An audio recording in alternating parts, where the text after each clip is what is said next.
नमस्कार, आप देख रहे हैं खबर दिन भर। देसी खबर वाला झारखंड पर रोज सुबह 6 बजे आने वाला आपका खास कार्यक्रम, जहां आपको मिलती है झारखंड की बीते 24 घंटे की सबसे जरूरी और काम की खबरें, आसान भाषा और देसी अंदाज में।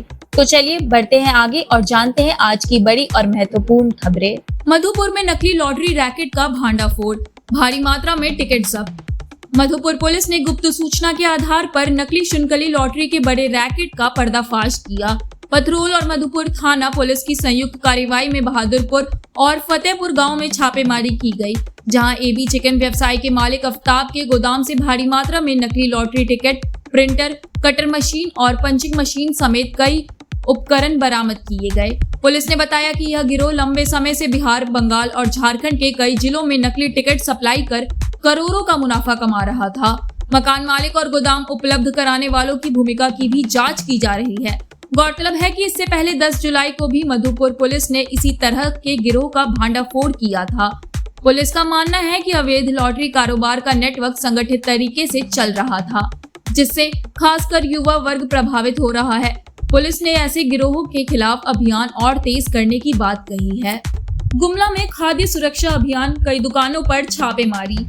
गुमला में उपायुक्त प्रेरणा दीक्षित के निर्देश पर खाद्य सुरक्षा सुनिश्चित करने के लिए सघन जांच और छापेमारी अभियान चलाया जा रहा है। शिकायतों के बाद खाद्य सुरक्षा अधिकारी प्रकाश चंद्र गोगी और उनकी टीम ने शहरी क्षेत्रों के बड़ी प्रतिष्ठानों से लेकर सड़क किनारे की दुकानों तक निरीक्षण किया। इस दौरान जहां भी खराब या एक्सपायरी सामान मिला, वहां बिक्री रोक दी गई और कई दुकानदारों पर जुर्माना लगाया गया। शुक्रवार और शनिवार को हुई कार्रवाई में सुरेंद्र होटल और मिष्ठान भंडार से पनीर, साबू फ्लोर मिल से हल्दी पाउडर और प्रकाश होटल से रसगुल्ले का नमूना लिया गया। न्योवालाल रिजॉर्ट, सिंह जी का ढाबा, Shri Lakshmi supermarket, R mart और साहू नर्सिंग होम समेत कई प्रतिष्ठानों की भी जांच हुई। बस स्टैंड क्षेत्रों की 3 दुकानों से तंबाकू उत्पाद बेचने पर कोटपा अधिनियम के तहत जुर्माना वसूला गया। सभी नमूने लैब भेजे गए हैं और रिपोर्ट आने के बाद दोषियों पर सख्त कार्रवाई होगी। उपायुक्त ने स्पष्ट किया कि यह अभियान आगे भी जारी रहेगा ताकि नागरिकों को शुद्ध और सुरक्षित खाद्य सामग्री उपलब्ध हो सके। घाटशिला उपचुनाव पर झामुमो में हलचल, टिकट पर असमंजस बरकरार। स्वर्गीय मंत्री रामदास सोरेन के निधन के बाद घाटशिला विधानसभा उपचुनाव को लेकर झारखंड का सियासी पारा चढ़ गया है। इसी कड़ी में मुख्यमंत्री एवं झामुमो अध्यक्ष हेमंत सोरेन ने शुक्रवार को रांची स्थित आवास पर पूर्वी सिंहभूम के विधायकों, कार्यकर्ताओं और नेताओं संग बैठक की। बैठक में बूथ स्तर तक कार्य योजना बनाई गई और कार्यकर्ताओं को पदयात्रा कर राज्य सरकार की योजनाओं जैसे मैया सम्मान योजना, 200 यूनिट मुफ्त बिजली, गुरुजी क्रेडिट कार्ड, कृषि ऋण माफी और कृषि यंत्रों पर सब्सिडी की जानकारी जनता तक पहुंचाने का निर्देश दिया गया। साथ ही आदिवासी समाज से जुड़े मुद्दों, CNT-SPT एक्ट, भूमि अधिग्रहण और सरना धर्म कोड को लेकर लोगों को जागरूक करने पर भी जोर दिया गया। झामुमो प्रत्याशी चयन को लेकर असमंजस में है।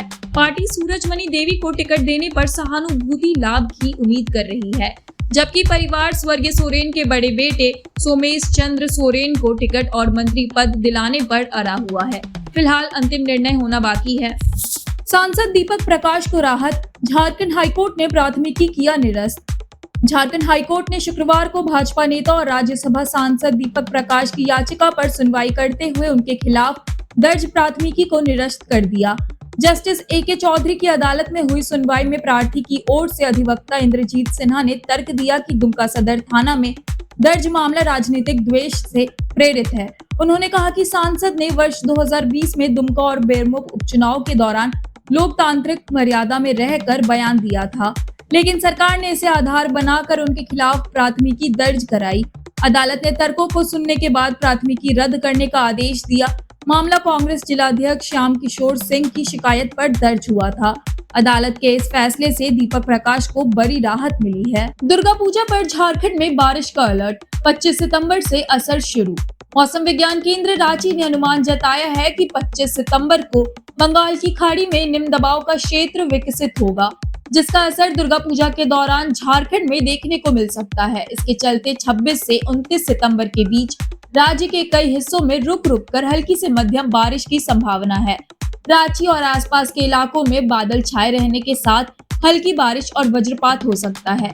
मौसम केंद्र के निदेशक अभिषेक आनंद ने बताया कि 25 सितंबर तक निम्न दबाव पूरी तरह सक्रिय हो जाएगा और इसका असर पूरी भुवनेश्वर की ओर बढ़ते हुए झारखंड में भी दिखेगा। फिलहाल कोई विशेष अलर्ट जारी नहीं हुआ है, लेकिन 22 सितंबर से तापमान में 2 से 3 डिग्री का गिरावट आ सकता है। इससे उमस और गर्मी से राहत मिलेगी और मौसम में ठंडक महसूस होगी। झारखंड की खबरों का सिलसिला यहीं समाप्त होता है।